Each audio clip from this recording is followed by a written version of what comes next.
The recent CPC National Congress heralded a new era for China, assessing conditions, planning directions, formulating policies, promoting reform.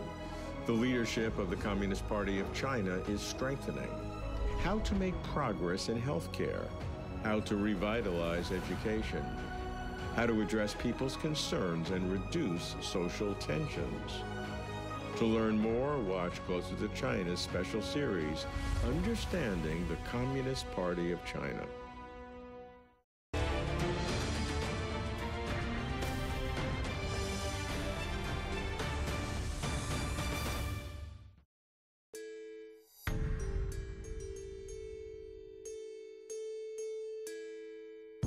On July 1st, 2018, the CPC celebrated its 97th birthday. According to the CPC Organization Department, the number of party members were 89.56 million, an increase of 117,000 over that of the year before.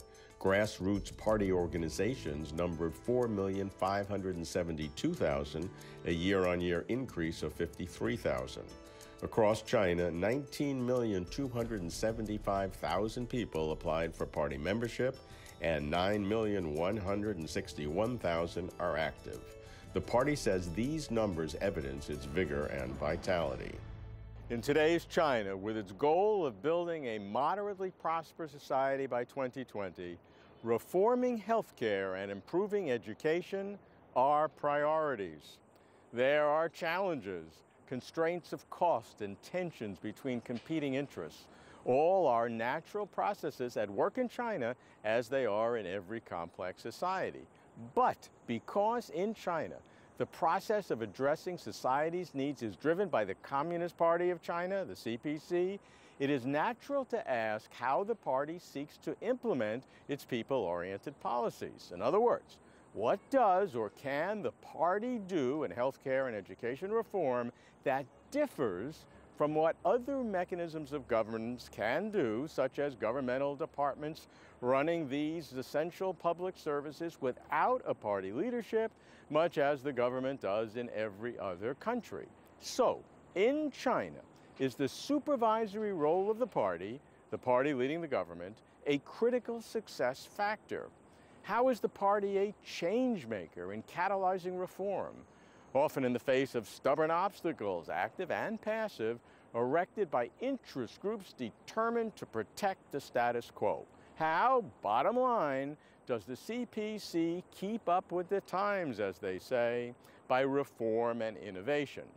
To explore how the CPC addresses people's concerns, we go deep into grassroots cities in central China's Anhui province, focusing on healthcare and education reform.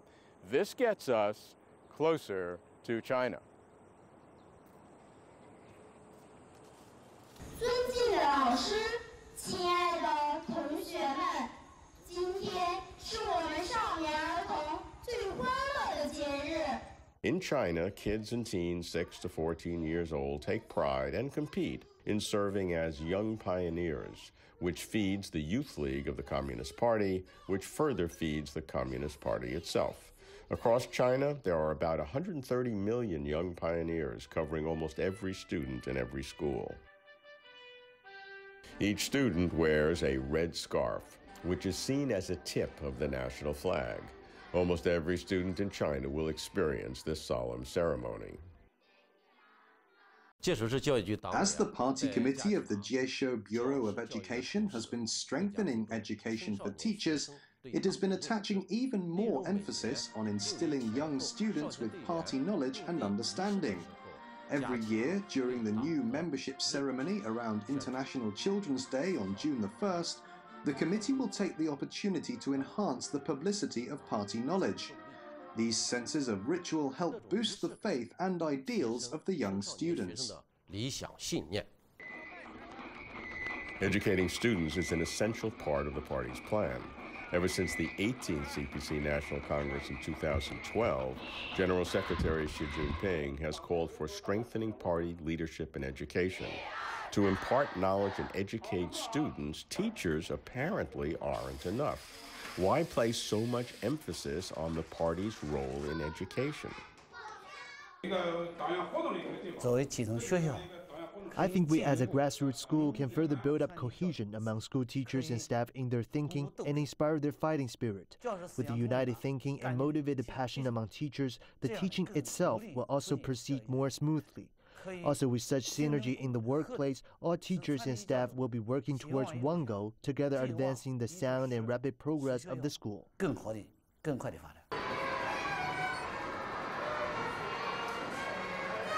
The report of the 19th National Congress of the Communist Party of China stressed education, stating, "Strengthening education is fundamental to our pursuit of national rejuvenation.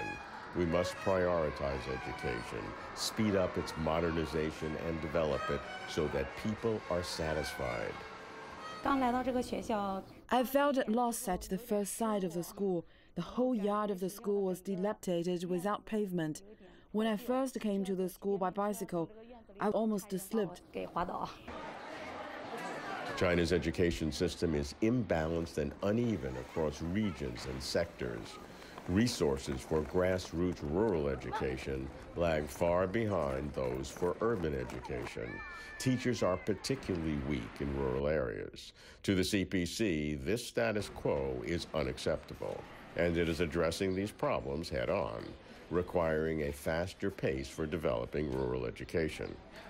The monotonous teaching model of the past has evolved into today's model, fully equipped with all sorts of educational tools and methods. For instance, we now have many high-rise teaching buildings for computer rooms, laboratories, libraries, and reading rooms. The clean and spacious classrooms will give both teachers and students a sense of happiness and belonging. We are his ball. 也积极地参与进来。Boss, what's this? Very good. Online courses at our school have 2 internet classrooms that reach 5 teaching areas that suffer shortage of teachers. Altogether, 95 students covered can have the classes simultaneously and make interactions with the online teachers. The shortage of music and fine arts teachers is no longer a problem.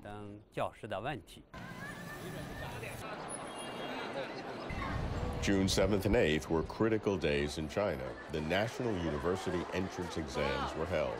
In 2018, 9.75 million prospective students signed up. General Secretary Xi Jinping emphasizes making equal and quality education accessible to every child, backing up his words with reform policies of fundamental change.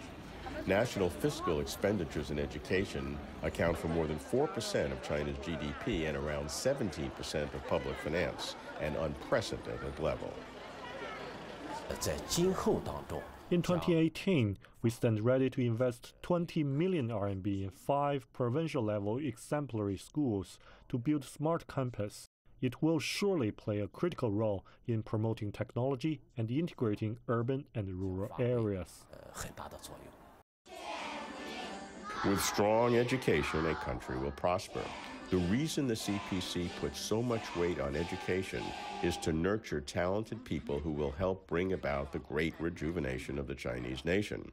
In addition to enhancing ideological education, the party stresses teacher management, which includes payroll bonuses as incentives.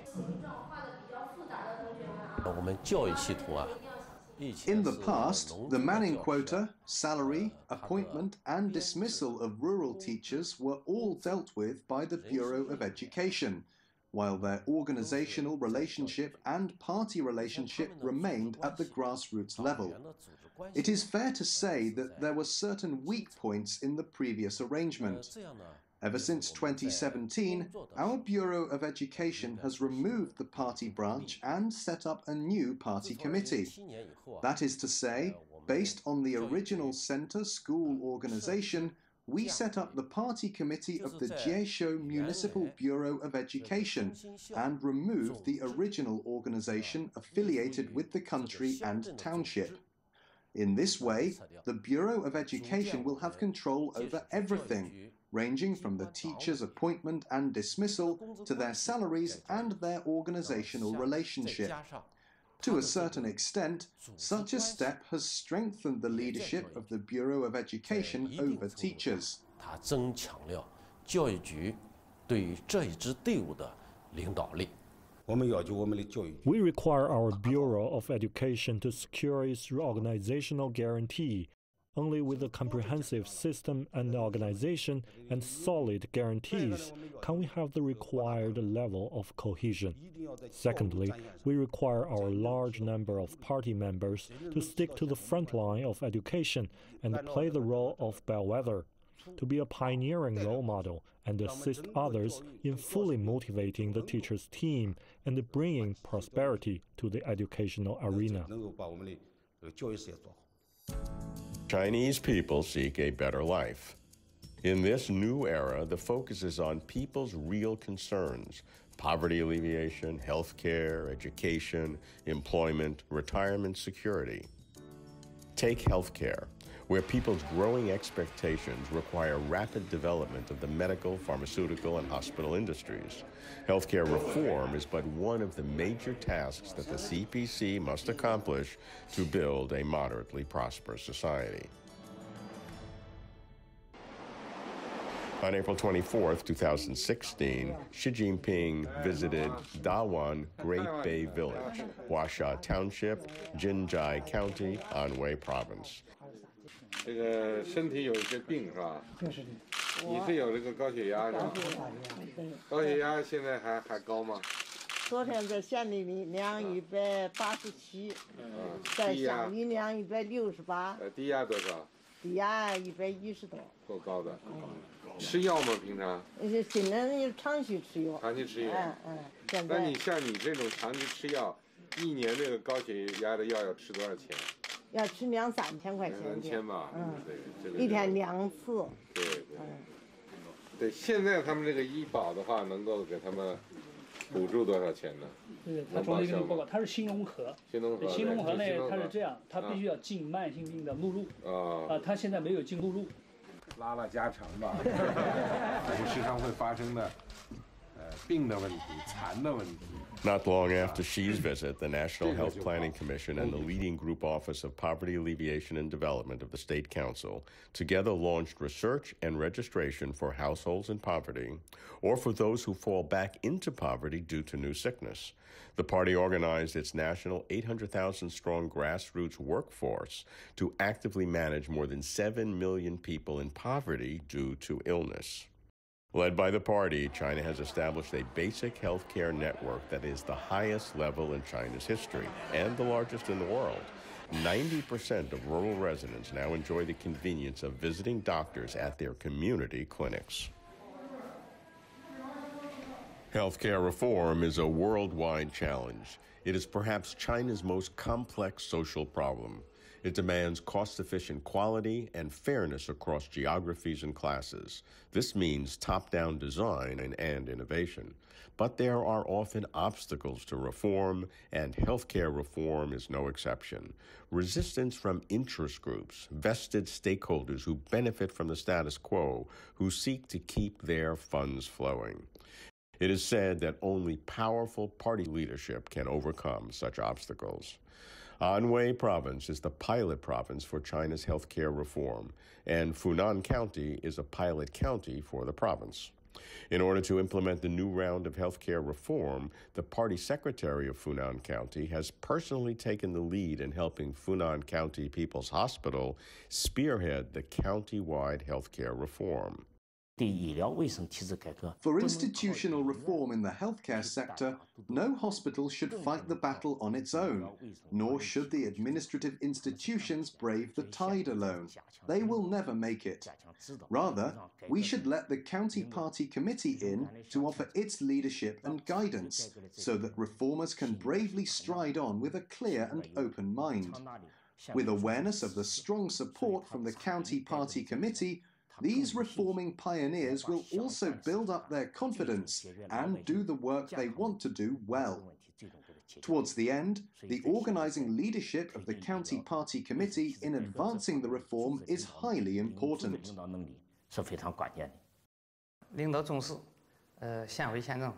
And party committee leaders attach great importance to creating an honest reform environment In particular, Mr. Cui, the county party committee secretary, is brave in making efforts, taking actions, and assuming responsibilities in healthcare reform. He personally drafts the healthcare reform plans, keeps a close eye on operations, and strives to clear all barriers standing in the way of reform. He has on multiple occasions given us encouragement by pointing out that healthcare reform constitutes a thorny problem for all countries around the world, and that no matter how difficult the process is for us, we should never waste time taking the wrong path. We must deliver solid progress with solid benefits in healthcare.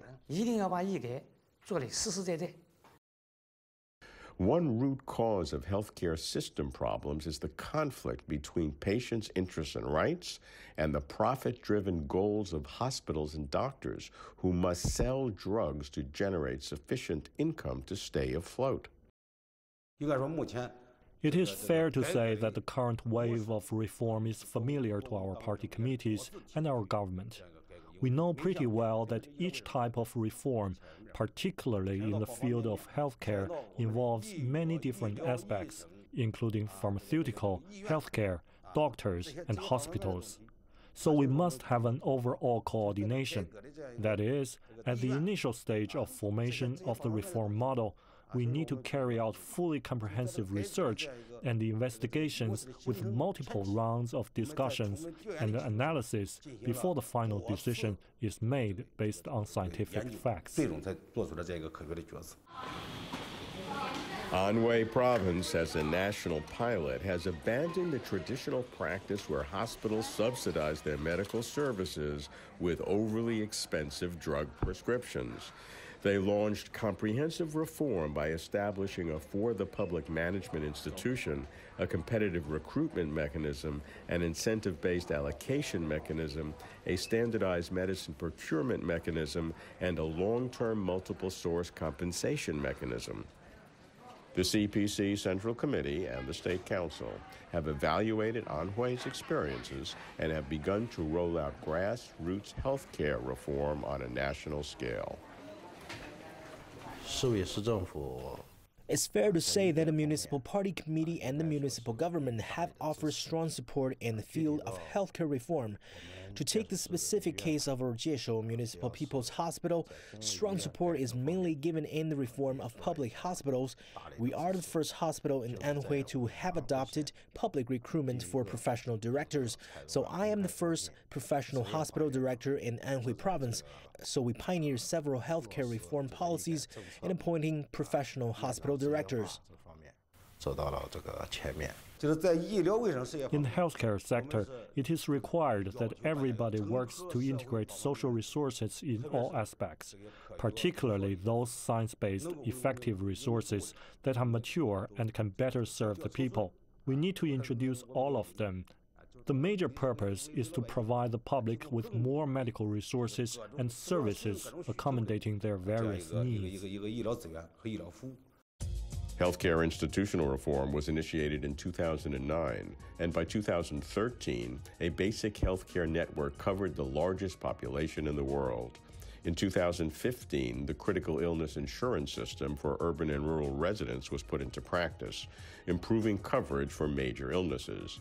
As of 2018, almost all of China's 1.35 billion people are covered. With such a huge basic healthcare network, how can the CPC develop new rounds of healthcare reform? How can it deliver long-term sustainable benefits while protecting people's interests and rights?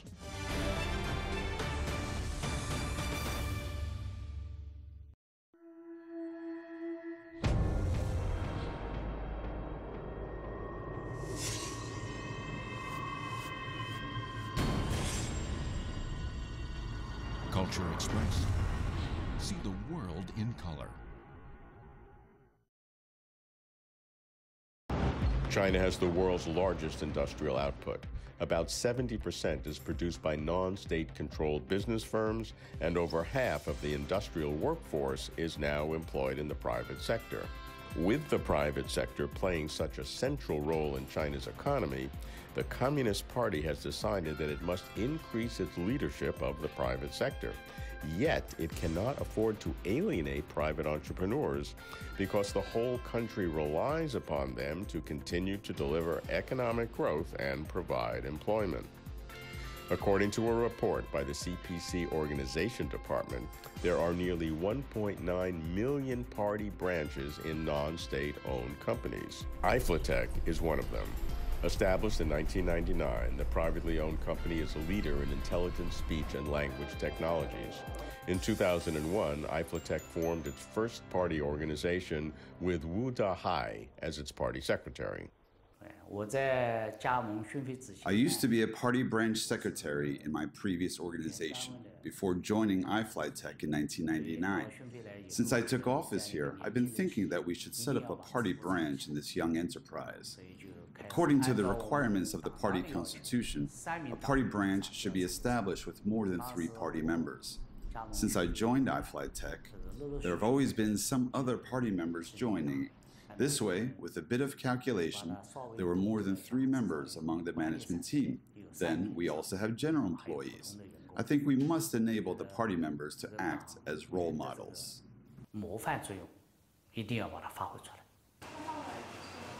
In 2018, the number of party members in Iflatech has grown from 30 to over 1,000. The CPC says they play a critical role in this private company. The current members of the party committee hold the leading and corporate executive positions concurrently. We have a very high threshold for probationary party members to become full members. First of all, the candidates must achieve outstanding performance on the front line, by which we specify 2 categories. First, in core R&D work. The second category in which we evaluate their performance is marketing and sales. In the industrial ecosystem of iFlyTech, we need large numbers of committed young people who also have strong faith in us. Therefore, as we nurture party members, R&D and marketing and sales are the 2 areas toward which we direct special attention to attract talented people. After we set up the party building workstation in 2017, we accorded even greater weight to the progress of this work. In 2017, the local party committee established a party building platform in Iflatech. They sent Feng Hui to the company to assist with party building by providing quality services. It mainly served as a platform for party building work. We have advanced our office window further down to the grassroots party branch. That is, we are tasked with assisting non-public enterprises in their party building with quality services.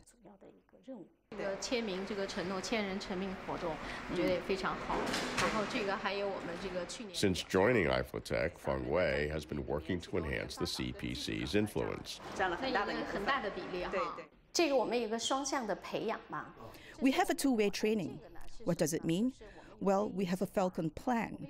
In the beginning, it was an ES plan, which required searching for excellent young party members in business, or training and nurturing non-party members with communication and influence to turn them into party members. This is one. Another way is to train established party members into management team members. While the party's presence and influence in business enterprises, including in private companies, is on the rise, it does not necessarily result in party control over business decisions. It all depends. In terms of application, since our party secretary is responsible for party building and administrative work, for matters related to business development, the senior executives or chairman of the board has the final say. For matters related to party building or administration, party secretary has more authority. We should observe from different levels. The argument is made that not only can party building and business culture coexist, but also the party's presence can help improve organization coherence and enhance business operations. As we initiate our work, we need to find a good spot to start with. It must be a proper starting point. So what is this breakthrough starting point? We have 2 ideas. First, We should center everything around the development of the enterprise and promote the advancement of the enterprise through party building. Second, we should establish sound and transparent corporate values, including imbuing the current corporate culture with iFlyTech characteristics. This is one of our major priorities at work, and also a breakthrough starting point. As party secretary of iFlyTech, our work should always echo and resonate with a corporate need at similar frequencies. Therefore, the work of the party committee and for party building should always revolve around development of the company and take corporate development as a core tenet.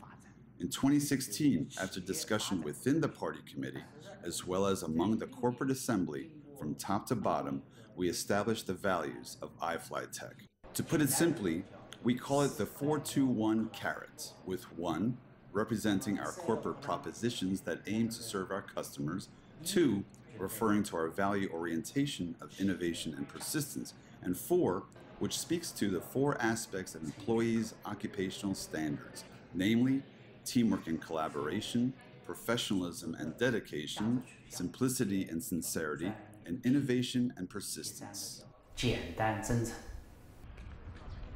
This motto serves to avoid confusion over the party's role at iFlyTech.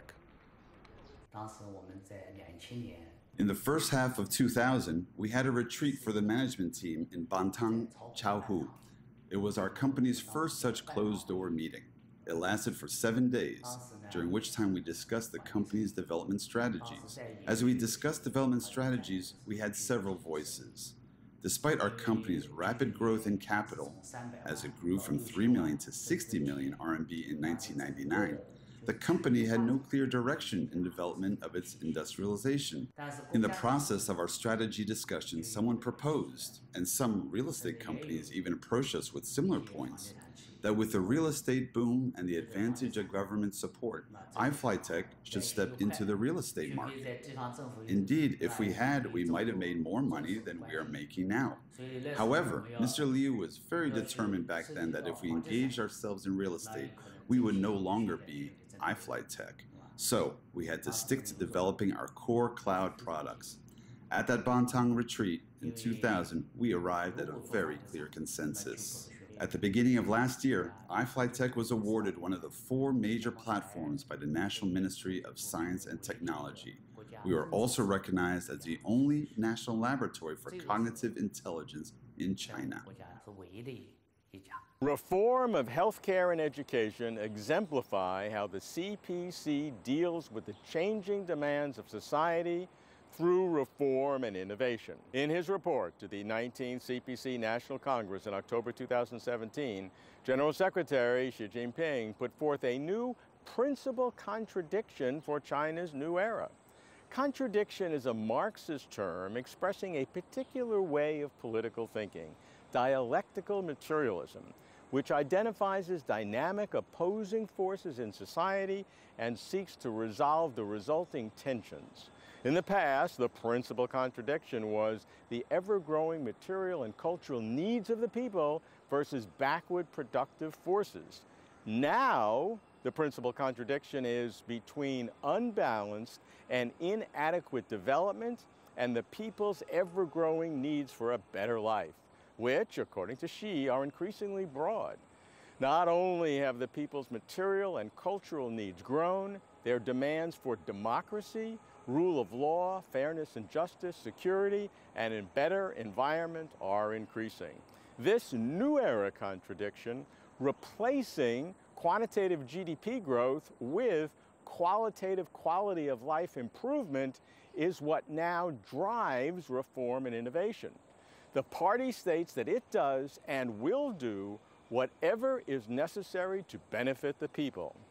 The party states it is always prepared to change, to keep up with the times, to be closer to China.